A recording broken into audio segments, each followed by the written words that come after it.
18,000 successful real estate transactions, 9,250 successful transactions in Hanoi, 8,750 successful transactions in Ho Chi Minh City, FDI of nearly 500 million US dollars. These are impressive figures in the real estate market in the first 6 months of 2015. According to a report by the Ministry of Construction, increasing number in real estate transactions dramatically decreases real estate inventories to 67,000 billion VND. Prices in a number of projects have also increased slightly from 5 to 10%. Many experts predicted the significant growth in the first 6 months will become a solid foundation for stronger growth period in the second half of 2015.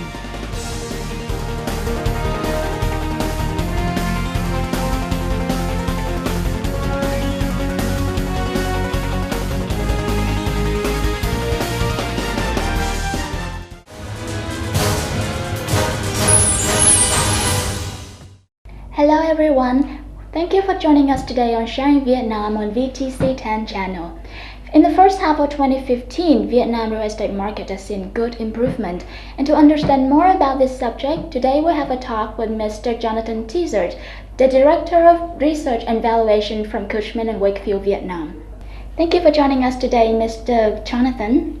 As we've seen in the reportage above, Vietnam real estate market has seen good improvement. What do you think about this statement? It certainly has seen a big improvement even from a year ago, especially in the residential sectors. Office sector in Ho Chi Minh City is very low vacancies at the moment. It's not all plain sailing though. There's a lot of oversupply in the office market in Hanoi. Some of the retail developments haven't performed quite as well as expected. The number of successful transactions in the real estate market has increased dramatically. Why so, and will this continue in the future? Okay, so it's really the perfect storm of a very good economy in terms of stability. Last year GDP was increasing all the time. There's also the things like the TPP, that's really helped the industrial market moving forward. We've had a lot of interest from manufacturers out of China or other places. That's really been driving the market so far. Residential market, as hinted at, has been doing very well. And that's not just because of things like TPP, it's also because there's a lot of pent-up demand. Things like affordable housing, there's always been a big demand for. But what people have now is choice. They've got some really good schemes that are coming online, and that's being reflected in the sales rates. Along with the increasing number of transactions, the residential prices also increased slightly over the past few months. What do you think about that, especially when the prices of some projects increased from 5 to 10%? Some projects have been very popular. So these are always developers that people trust. They're a product which is finished to a very high standard. And they're in a good location, which is very important. Once you have this, there's a buzz about a project. You can't really apply this to every project. It's on a very case-by-case basis. And where there have been price increases is because the product is much better than its other competitors at that price point. If you look at what's expected to come online in the future, well, there's a lot of stock going to be built. So we don't expect price increases to happen over the long term. And if speculators do come to the market, well, that's when the authorities should probably start to get involved.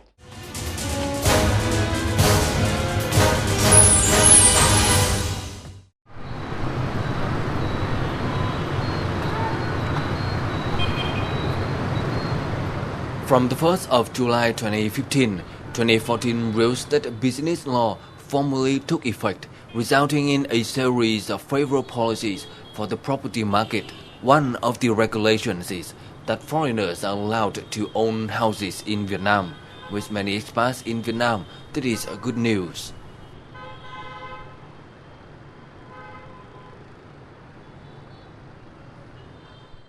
People around the world will be not afraid to come in Vietnam and to invest money and to get some apartment or some house. I think it's a very good point for your country, and I'm sure, like I told you before, in 10 years will be big place in the world. I'm sure about that.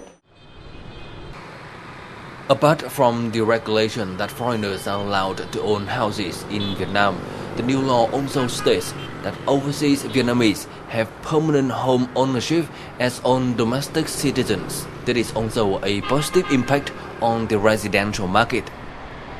That is why FDI and remittance pouring in the real estate market in Vietnam have been increasingly rapidly. The market is expected to develop further in 2015.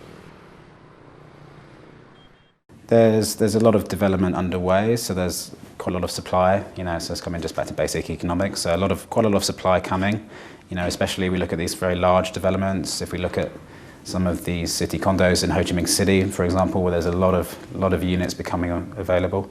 But having said that, the demand is also growing. So I think it's just our predictions is it's going to be quite a stable growth. I wouldn't expect any huge, massive increases in the next year or two. But I would expect to see a general increase on average across certain projects. So I think it will continue to increase, but I think people shouldn't be too worried and not expect any desperate shocks to the system. Tôi nghĩ là cái điều quan trọng nhất là riêng đối với bất động sản thì chúng ta cũng tạo ra một cái thị trường bất động sản minh bạch hơn và hấp dẫn hơn, dễ dàng đầu tư, dễ dàng xây dựng, dễ dàng sở hữu và dễ dàng thanh khoản, thì như vậy mới là một sự thu hút. Some investors said they concentrated more on the needs of the end users. A house with a more reasonable area and price, better service quality and information transparency is what the buyers may get when they try to buy a house. Many experts said the market will improve when everything is backed to its intrinsic value.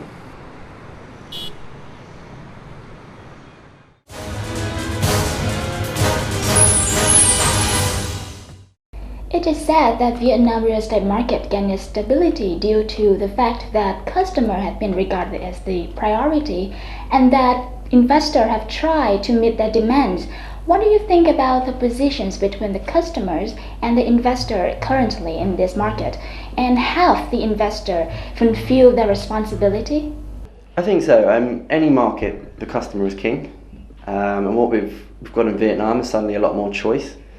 And the good developers have realised this, and so they've tried to make the best possible product at the best possible price. And you'll still see, as mentioned, there's a big difference in the quality of schemes.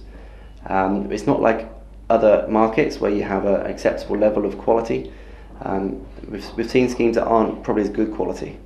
But then the customer realises this and they don't buy those ones. And that's what we're seeing for the first time in Vietnam. It's the sign of a maturing market. Some said that the Vietnam real estate market has been improved due to the government's policies and reforms. What do you think about that, especially when the 2014 real estate law went into effect since the beginning of July? Look, the government has supported the real estate market, the 30 trillion dong scheme for affordable housing. That's certainly helped. Obviously, foreigners being able to buy will help some schemes as well. But the market is driven by other forces, really. It's the improving banking environment. It's the fact that a lot more people want to invest into Vietnam, and the fact that people here don't have that much else to invest into. And the real estate market is an outlet for a lot of people's investment ambitions. So it's the government's helped, especially with confidence, because people have seen that the government is committed to a healthy real estate market, but it's not the sole reason. It's got to be the market forces that dictate this. What about the policies in attracting FDI in this sector? Currently, in the first 6 months of 2015, nearly $500 million have been poured into this market. Yeah, it's really been driving the market. As a sort of real estate firm, we get a lot of investors from overseas coming to us, asking about the market, saying, is it the right time to invest? And we're saying, absolutely yes.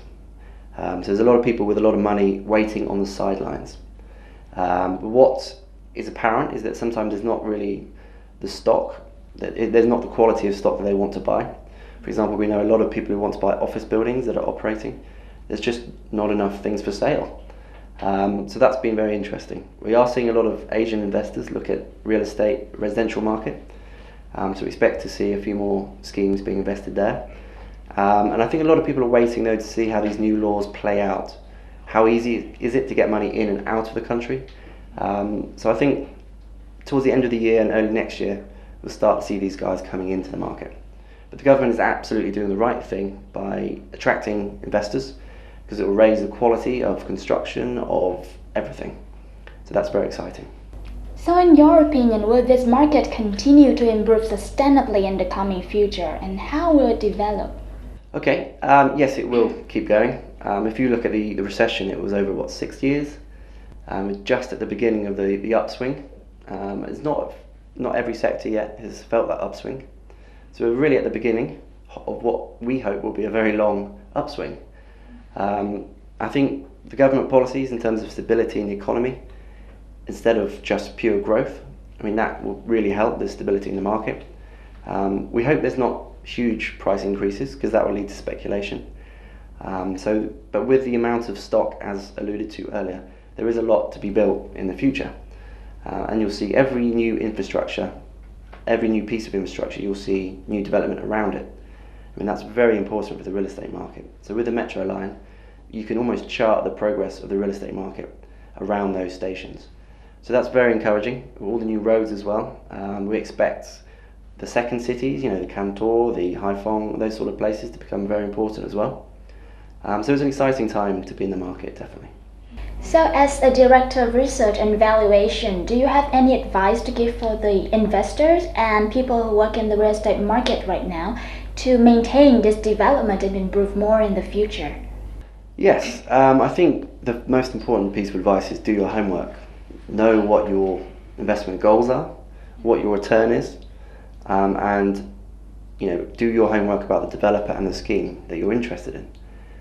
People say that the rental returns are 6 to 7% on residential property at the moment. Well, they are, but how long will that last? Is that a gross or a net figure? We think it's gross. And actually, if you factor in the amount of people who can afford to pay $1,000 plus a month for a flat, it's not that many if you look at the amount of flats that will be built. So it's very important you speak to a professional, such as ourselves, and do your homework. Thank you for joining us today on Sharing Vietnam. This is the end of Sharing Vietnam today. Thank you for watching. Goodbye and see you again.